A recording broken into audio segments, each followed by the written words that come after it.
来到11节的感动时刻，提到了新竹宝山乡，这里有一个珊瑚社区。很特别的是，为了要联络左邻右舍的情感，这里呢每个月都会举办一户一菜的活动。也就是说呢，每户人家呢在这一天都得要端出自己家里面的招牌菜来请客。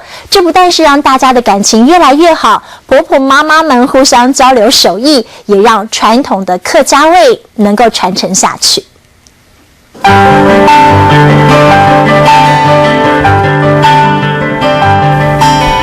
新竹宝山乡的珊瑚社区街道很宁静，但一个月总有这么一天，傍晚时分，人潮会渐渐聚集。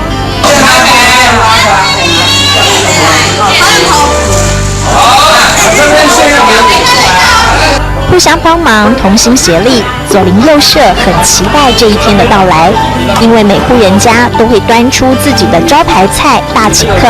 新闻嫂来了，准备了香肠。这是你准备什么啊？我准备筒子鸡。马上给你拍。一户一菜端上桌，用宝山乡的农特产做出最道地的客家菜。丰盛的菜肴陆续上菜了。第一只烤鸡是谁的？好，一上来。你的。哎呀，那么好。标模。珊瑚社区大家轮流做东，今天刚好轮到邱妈妈当主人家。为了端出传统味，81岁的阿嬷亲自下厨料理客家汤圆。用最传统的做法保留客家味，自己做的汤圆自己料理，有人观摩，有人帮忙，在这里能够感受到浓浓的人情味。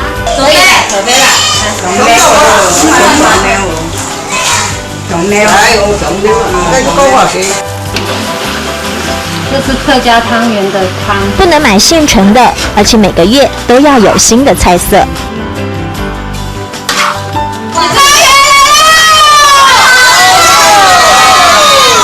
丰盛佳肴摆满桌，大家就像一大家子，拥办喜事的心情办活动。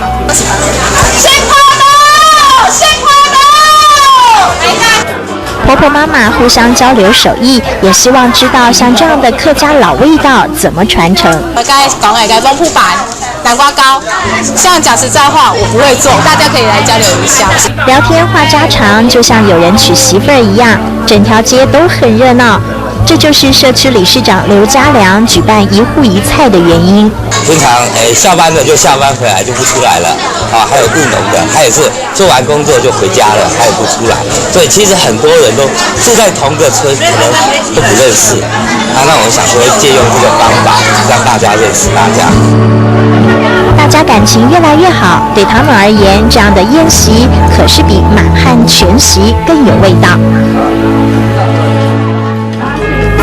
最诚挚的心意，在客家汤圆下锅后，随着飘散的香气越来越浓郁。一户一菜绵延传承，新竹宝山的客家风味，丰富一桌桌的感动时刻。